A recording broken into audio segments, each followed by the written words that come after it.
நீ சூரியன் நான் வெண்ணிலா பொன்மொழியால் தானே வாழ்கிறேன். நீ சூரியன் நான் தாமரை நீ வந்தால் தானே மலர்கிறேன். ஹாய் ஃப்ரெண்ட்ஸ், நான் தான் உங்கள் பொன் சாரல். உங்கள் வீட்டு மாடி தோட்டத்தில் இந்த மாதிரி கொத்து கொத்தாக மொட்டு வச்சு பூ பூக்கணும்னு ஆசைப்பட்டீங்கன்னா கண்டிப்பாக இந்த வீடியோவை ஸ்கிப் பண்ணாமல் பாருங்கள். நான் எங்கள் செடிக்கு என்ன டிப்ஸ்லாம் யூஸ் பண்ணுறேன் அப்படிங்கிறத பார்த்துட்டு நீங்கள் அதை ஃபாலோ பண்ணுங்கள். கண்டிப்பாக ஒரு டைம் பூக்கும் போது உங்களுக்கு 11 மொட்டு 12 மொட்டு வைக்கும். என்னுடைய செடியில் இப்போ பார்த்தீங்கன்னா அதில் 10 மொட்டு வச்சுருக்குது ஒயிட்டில்.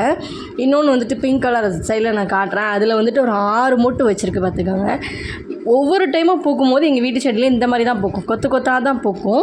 அது வந்து சின்ன செடி வந்து இப்போ தான் நான் வாங்கி வச்சுருக்கிறேன். அது இன்னும் மண் எடுத்துகிட்டு வந்து போடல, மண் எடுத்துகிட்டு வந்து அதுக்கு போடணும். ஒவ்வொரு டைமும் நம்ம வந்துட்டு தண்ணி ஊற்றும் போது வந்துட்டு வேர் பக்கத்தில் ஒரு 1 வீக்குக்கு ஒருக்கா வந்துட்டு அந்த மண் லைட்டாக கிண்டி அதாவது வேரில் பற்றக்கூடாது, செடியிலையும் பற்றக்கூடாது, கிண்டி ஊற்றணும் பார்த்துக்கோங்க.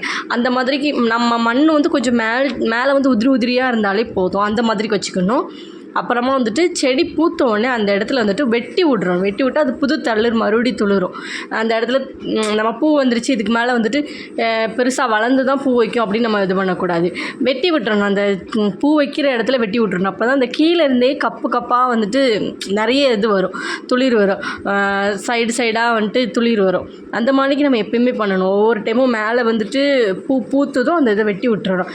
அப்புறம் வந்துட்டு நமக்கு அந்த இலையில் வந்து ஒரு மாதிரிக்கு பூச்சி கடிக்கும். அந்த பூச்சி கடிக்கும் போது முட்டை ஓடு இருக்குல்ல, முட்டை ஓடு நான் என்ன பண்ணுவேன்னா முட்டை ஓடு நல்லா கழுவிடுவேன். உடச்சி நம்ம ஊற்றி சாப்பிட்ருவோம்ல, அதை நல்லா கழுவிட்டு அப்புறமா காய வச்சு மிக்சியில் போட்டு அரைச்சி, இல்லைன்னா வேறு ஏதோ அம்மியோ இதில் போட்டு நீங்கள் அரைக்கணும்னா அரைச்சிக்கோங்க. அரைச்சி மெல்ட்டால் லைட்டாக இலையில படுற மாதிரிக்கு லைட்டாக தண்ணியில் கலந்து தொளிச்சு விட்றணும்.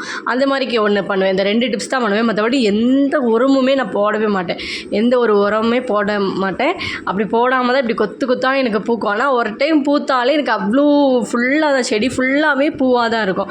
அப்புறம் நான் என்ன பண்ணுவேன்னா எல்லா பூவையும் பறித்து முடிச்சுட்டு கட் பண்ணி விட்ருவேன். அந்த செடி பூத்த காம்பை வந்து லைட்டாக ஒட்டுக்க கட் பண்ணி விட்டுட்டேன் அப்படின்னா மறுபடியும் எனக்கு அந்த 11 பூ மறுபடியும் பூக்கும். நான் கண்டிப்பாக நெக்ஸ்ட் டைமும் இதே போல் நான் வீடியோ எடுத்து போடுறேன். இந்த வீடியோ போட்டு கண்டிப்பாக எனக்கு ஒரு 10-15 நாளில் மறுபடியும் வந்துட்டு எனக்கு ஒரு 10 பூ 15 பூ வந்துட்டு வந்துடும். ஒயிட்லேயும் வந்துடும், அந்த பிங்க் கலர்லேயும் வந்துட்டு எனக்கு ஒரு 5-6 பூ வந்துடும். பிங்க் கலரில் எனக்கு குறைஞ்சது 7 பூ வரும், ஒயிட்டில் வந்து கண்டிப்பாக 10 பூ வந்துடும். ஒரு டைம் பூத்தா 10 பூ வந்துடும். நல்ல பூவாகவே இருக்கும், சின்ன பூவாகவும் இருக்கும். அது நல்லாவே நான் எப்படி செடி வாங்கிட்டு வந்தாலும் அந்த மாதிரிக்கே தான் இருக்கும். அந்த செடியில் வந்து பூவே தாங்காத அளவுக்கு அப்படியே கொப்புற விழுவும், அந்த கொப்போடு சாஞ்சிரும். அந்தளவுக்கு சின்ன செடி தான் இந்த செடி. வந்துட்டு பார்த்தாலே உங்களுக்கு தெரியும் ரொம்ப சின்ன செடி தான். சின்ன செடியில் தான் இப்படி ஒரு 11 பூ பூக்கும் ஒரு டைம் பூக்கும் போது. அதனால் நீங்களும் இந்த மாதிரி டிப்ஸே யூஸ் பண்ணுங்கள். ஏன்னா நம்ம வந்துட்டு வேறு இதெல்லாம் வாங்கி வேறு உரம்லாம் வாங்கி போட்டால் சீக்கிரம் மண்ணு கட்டு போயிடும். ஏன்னா சின்ன டப்பாவில் தான் நம்ம வச்சுருக்கோம், மண்ணு கட்டி போயிடும். மேலே மாடிக்கு வந்துட்டு நம்ம மறுபடியும் உய்யாமல் வந்து மண்ணு கொண்டு வந்து போடவும் முடியாது, செடிக்கும் அது நல்லது கிடையாது. அதனால் நீங்கள் எந்த ஒரு உரமுமே யூஸ் பண்ண வேண்டாம். நார்மலாக நம்ம முட்டை ஓடு வேணால், அது வந்து பூச்சி பிடிச்சா மட்டும் முட்டை ஓடு நல்லா இது பண்ணுங்கள். இல்லைன்னா வெங்காய தோல் உரிச்சு, நான் இன்னொன்று என்ன பண்ணுவேன்னா வெங்காய தோல் எல்லாமே, வெங்காயம் உருளைக்கிழங்கு வேஸ்ட்டு எல்லாமே வந்துட்டு தண்ணியிலே பழைய தண்ணியாகவே போட்டு வச்சுருவேன். அந்த தண்ணி வந்து அந்த காய் கழிவு எல்லாமே அழுகி தண்ணி வந்துட்டு நல்லாவே இதாகிடும். அந்த காய் எல்லாமே இதானதுனால அந்த தண்ணி வந்து ரொம்ப ஒரு அப்சர்வ் பண்ணி நமக்கு வந்து அது கெட்ட ஸ்மெல்லு தான் அடிக்கும். ஆனால் அது வந்து நல்ல ஒரு சத்து நல்ல ஒரு உரம். அந்த மாதிரிக்கு ஒரு உரம் வந்துட்டு கண்டிப்பாக நான் சொல்கிறது யூஸ் பண்ணதே பார்த்துருக்கவே மாட்டோம். நல்ல ஒரு உரம். அது ஊற்றுனதுக்கப்புறமா அப்படியே செடி ஃபுல்லாகவே தளிர் விட்டுரும், நல்லா தளிர் விட்டு கொஞ்ச நாள்லேயே பூ வைக்க ஆரம்பிச்சிடும். அழகாக அப்படியே சோப்பாக செடி ஃபுல்லாகவே சோப்பாக தான் இருக்கும், தளிராக இருக்கும்.